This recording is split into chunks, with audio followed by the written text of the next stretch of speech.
espero te encontrar muito bem nesse dia. Estamos aqui mais uma vez com a nossa proposta de fazer reflexões leves, baseadas em livros espíritas, para que a gente possa colocar esses ensinamentos tão lindos na nossa vida, no dia a dia. O livro, como prometido, é A Melhor Vida, de Eulália Bueno. Esse livro é muito lindo. Eulália Maria Alves Brandão Bueno. Ela é conhecida no Brasil e no exterior como Eulália Bueno. Iniciou suas atividades espíritas em 1971. Em 94, fundou o Lar Espírita Caminho do Cristo, onde segue trabalhando. Palestrante e escritora espírita.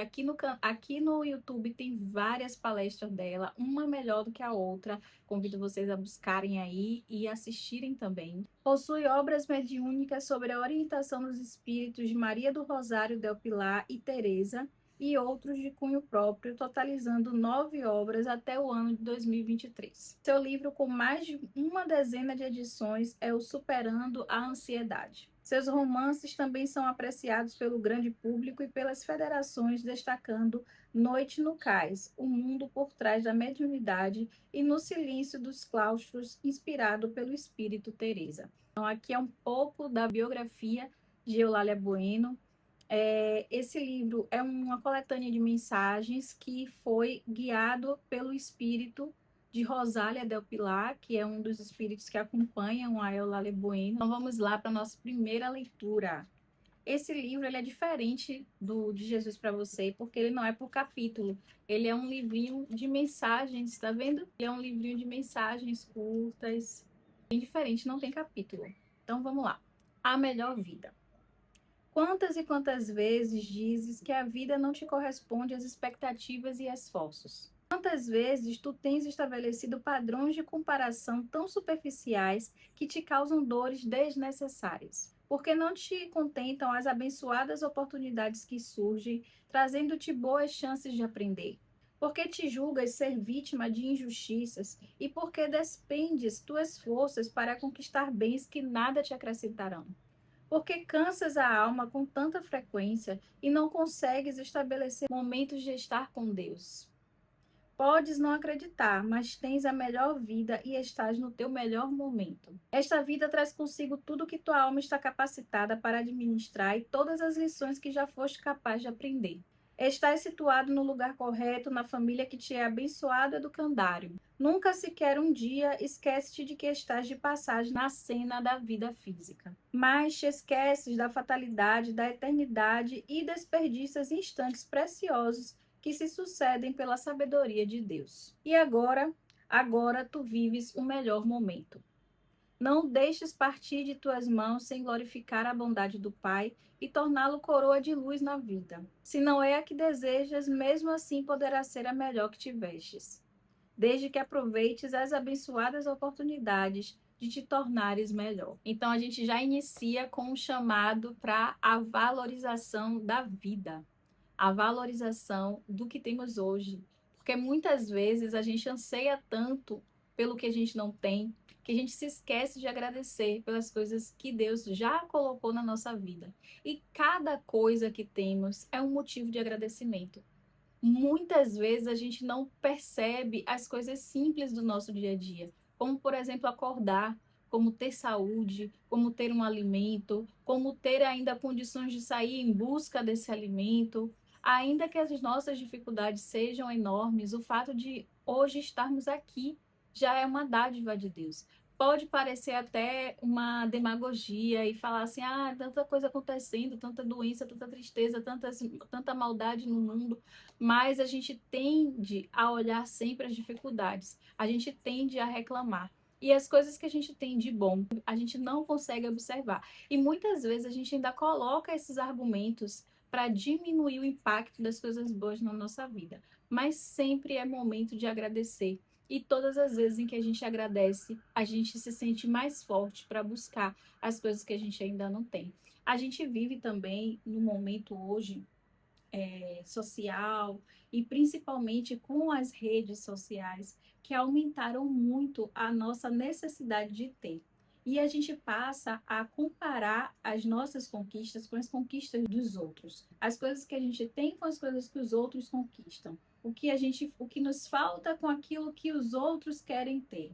E toda essa comparação, todo esse comparativo, muitas vezes faz com que a gente pense que a gente não alcançou os nossos objetivos, que a nossa vida ela não caminha, que sempre a gente quer e o que a gente quer a gente nunca consegue, mas muitas vezes o ponto de vista da gente é que está equivocado.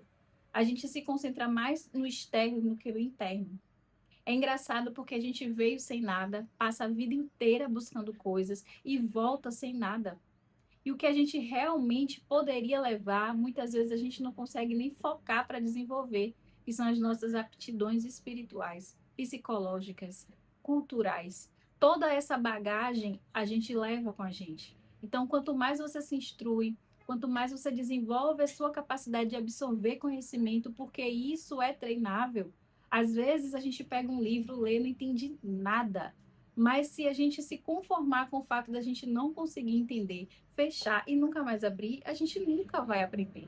Então, o que faz com que a gente desenvolva a capacidade de aprender é a busca pelo conhecimento, é a busca, é a tentativa, é a tentativa. Tudo que você não sabe, que você tenta todos os dias fazer, você não só aprende, como você aprimora aquele aprendizado.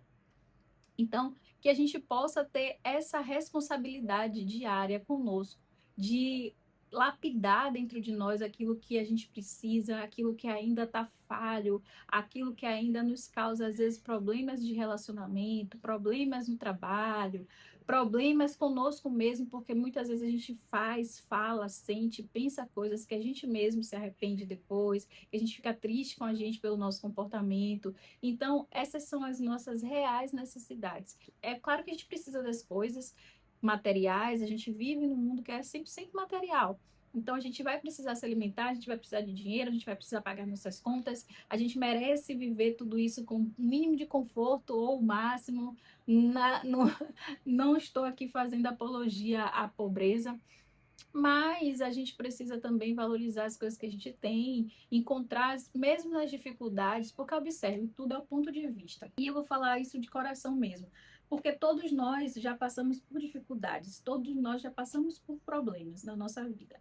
E cada problema, para quem está passando, é muito difícil. Você pode estar passando por um grave problema de saúde, por problemas de saúde na família, por falta de dinheiro, falta de emprego. Não sei, cada pessoa tem uma dificuldade. Mas para quem está vivendo aquela dificuldade, ela é muito grande. Então, partindo desse pressuposto, eu digo, muitas vezes, até aquilo que nos faz sofrer, ou melhor, sempre aquilo que nos faz sofrer, pode ser visto como um degrau para que você almeje um lugar maior, mesmo que seja de crescimento espiritual, que seja de maturidade emocional, psicológica, porque tudo aqui, a Terra é um planeta escola. Então, tudo que passamos aqui na Terra serve para nos fazer crescer. E a gente pode ter esse olhar de que tudo que nos acontece, se não for bênção, é lição, mas a gente pode também ter um olhar negativista, pessimista e de revolta. E tudo que nos acontece de ruim é um absurdo. É porque a humanidade não presta, é porque fulano não presta, é porque cicrano é mau caráter. E viver o tempo todo projetando nos outros a infelicidade que a gente vive. E até mesmo que os outros nos causam. Mas para quem é espírita, para quem acredita nas leis de reencarnação, sabe que nada é à toa, nada é por acaso. E que se hoje estamos vivendo situações desconfortáveis, é porque é a melhor forma que as nossas próprias atitudes fizeram com que caminhássemos para aprender.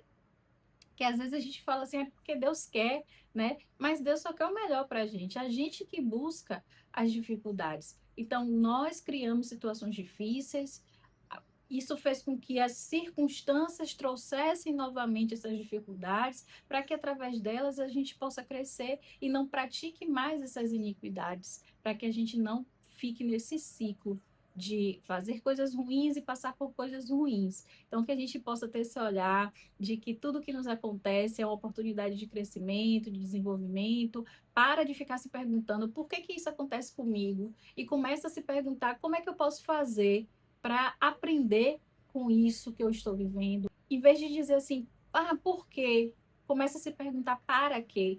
O nosso cérebro ele foi desenvolvido para resolver problemas. O nosso cérebro é estrategista. Então, quando você fica perguntando coisas lúdicas, o cérebro vai ficar ali dando volta e não vai te ajudar em resolver nada da sua vida. Mas quando você pergunta para quê, ele vai criar estratégias para você desenvolver aquilo, para você resolver aquilo, para que aquilo alcance um objetivo na sua vida. Então, todas as dificuldades que você passar, sempre se pergunte para quê? Para quê? Como eu posso resolver isso aqui? Que estratégias eu posso buscar para que isso faça algum sentido na minha vida? E eu tenho certeza que você vai começar a percorrer ali caminhos para a resolução dos seus problemas. Eu espero que essa mensagem faça sentido para você, que tenhamos começado bem o nosso livro, que você goste de estar aqui comigo. Eu estou gostando muito dessa experiência, dessa oportunidade, e sei que vamos fazer ótimas reflexões ainda com esse livro, tá bom? Um grande beijo, um forte abraço e fica com Deus.